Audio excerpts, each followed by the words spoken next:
I never thought my marriage would end like this. When Ted, my husband of 2 years, suddenly said he wanted a divorce, I was completely blindsided.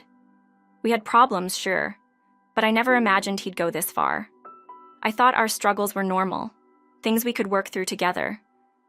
But standing in front of me, with that smug, satisfied grin, he told me that he planned to live in the high-rise apartment I inherited from my father, with his mother. "I want a divorce," he said flatly. I couldn't believe it. My heart pounded, my mind raced. What did he mean by that? Was he serious? Was this all part of some larger plan he'd been concocting behind my back? The apartment I inherited was something special, something that tied me to my family. How could Ted, the man I once loved, think he could just take it from me? I had no words. I just stood there trying to make sense of it all, while Ted's smirk told me everything I needed to know. He was serious. This wasn't just a fight. This was the end. Ted's demand for the apartment didn't come out of nowhere, though. In the months leading up to his shocking announcement, I had noticed subtle changes in him. He became increasingly fixated on my inheritance, asking me strange questions about the apartment and making remarks about how nice it would be to live there. At first, I dismissed it, thinking he was just excited about the idea of moving to a better place. But soon, it became clear that Ted's excitement wasn't just about us. It was about him, and more disturbingly, about his mother. His mom, who had become a constant presence in our lives, was always around. She came over more often than I liked, and each time she visited, she would criticize everything about how I managed our household. From the way I cleaned the kitchen to how I folded the laundry, nothing I did seemed to meet her standards. Ted would brush off my complaints, insisting that his mother was just lonely after losing her husband years ago. "She's just trying to help," he would say, never understanding how suffocating it felt to have her constantly judging me. But now, with Ted's latest declaration, everything started to make sense. This wasn't just about loneliness. This was about control. The more I thought about it, the clearer it became. Ted and his mother had been planning this all along. For months, she had been pushing to move in with us, and Ted had been laying the groundwork without me even realizing it. His sudden desire for a divorce wasn't because our marriage had irreparably broken down. It was because he saw an opportunity to take something valuable from me. And that opportunity came in the form of the high-rise apartment. The apartment that was more than just a place to live. It was a symbol of my father's hard work, a gift he left behind for me. I remember the day my father passed away. It was a quiet, peaceful moment. He had been ill for a long time, and while his death was expected, it still shook me to my core. After the funeral, when my mother decided to move to a quieter place in the suburbs, she gave me the apartment. "This is for you, Stacy," she said, "something from your father." The apartment was close to the city, spacious and perfect for someone like me, who was juggling a demanding career. I had never thought Ted would see it as his ticket to a new life with his mother. Ted's audacity shocked me, but the more he talked, the more I realized he truly believed he could take the apartment. He didn't just want a divorce, he wanted to walk away with everything. "I'll just take the property and live here with my mom," he said confidently, as if it were the most natural thing in the world. I couldn't believe what I was hearing. How had we gotten here? 2 years ago, when we first got married, things were so different. We had met through a matchmaking service, something my father had urged me to try. At first, I was hesitant. I was focused on my career, and the thought of getting married wasn't on my radar. But my father was sick, and his wish to see me settled down weighed heavily on me. So, I agreed to meet Ted. He seemed nice enough, kind, hardworking, and driven. He was a year younger than me, but we both shared a passion for our careers. We clicked almost immediately, and before I knew it, we were married. It seemed like the right decision at the time. Our parents were thrilled, and for a while, I was happy too. But things began to change when Ted's mother started coming around more often. At first, I didn't mind Ted's mother visiting. I knew she was lonely, and Ted seemed to genuinely care about her well-being.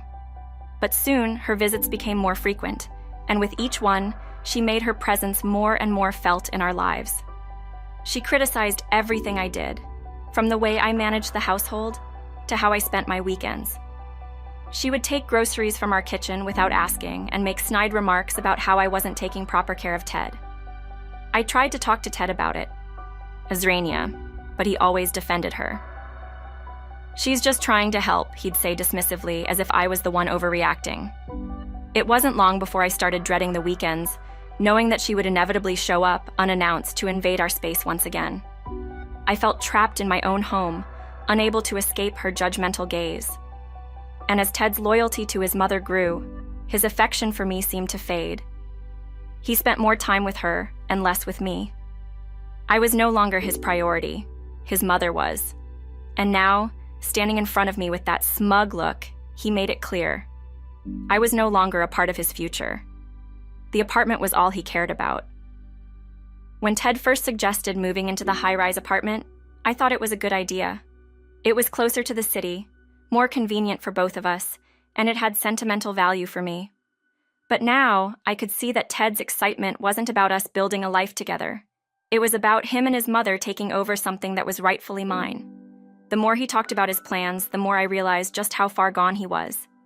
He had no intention of compromising, no desire to work things out between us. "You can stay in the apartment for now," he said with a sly grin. "But once the divorce is finalized, it's mine." I couldn't believe what I was hearing. How could he be so cold, so calculating? I had supported him through everything, stood by him when his job got tough, and now he was treating me like nothing more than an obstacle in his path. "Ted, you can't just take the apartment," I said, trying to keep my voice calm. "It's my inheritance. It doesn't automatically become yours in a divorce." But Ted wasn't listening. He waved away my words, confident that he could manipulate the situation to his advantage. Ted's arrogance was infuriating. He truly believed he could take what wasn't his, and no matter how much I tried to explain the law to him, he refused to listen. "That's a joke," he said dismissively, when I explained that inheritance doesn't get divided in a divorce. "I'm not falling for that." It was clear that he thought I was trying to hold onto the apartment for myself, but in reality, I was simply stating the facts. Inheritance laws were on my side, but Ted didn't care about legality. He was determined to get his way. His condescending attitude only solidified my decision. I didn't need this toxicity in my life anymore. I had spent too long trying to make our marriage work, trying to be understanding of his complicated relationship with his mother. But now, it was over. "Fine, Ted," I said, my voice steady. "Let's get divorced." He looked surprised at how easily I agreed, but I was done fighting. I was ready to let him go. We printed out the divorce papers that night, and without a second thought, I signed them. As Ted rushed off to file them at City Hall, I felt a weight lift off my shoulders. Our marriage was over, and I was free. The days that followed our divorce were strangely peaceful. For the first time in years, I felt like I could breathe again. Ted moved out, and his mother stopped showing up at our apartment. It felt like a fresh start, a chance to rebuild my life without the constant presence of judgment and manipulation. But as I began to settle into my new routine, I couldn't shake the feeling that Ted wasn't done with me yet. His obsession with the high-rise apartment lingered in the back of my mind, and I knew it was only a matter of time before he tried something. Sure enough, a few weeks later, Ted's mother showed up at my door. She was furious, banging on the door and demanding that I hand over the apartment. "You've got no right to keep it," she shouted. "Ted's worked hard for this, and you owe him." I calmly explained that the apartment was part of my inheritance, something my father had left for me. It wasn't up for negotiation. But Ted's mother wouldn't listen. "You're selfish," she spat. "You don't deserve it. We do." I closed the door in her face, but her words echoed in my mind. This wasn't over. After that incident, I decided it was time to take action. I consulted with a lawyer to make sure everything was in order with the inheritance and the apartment.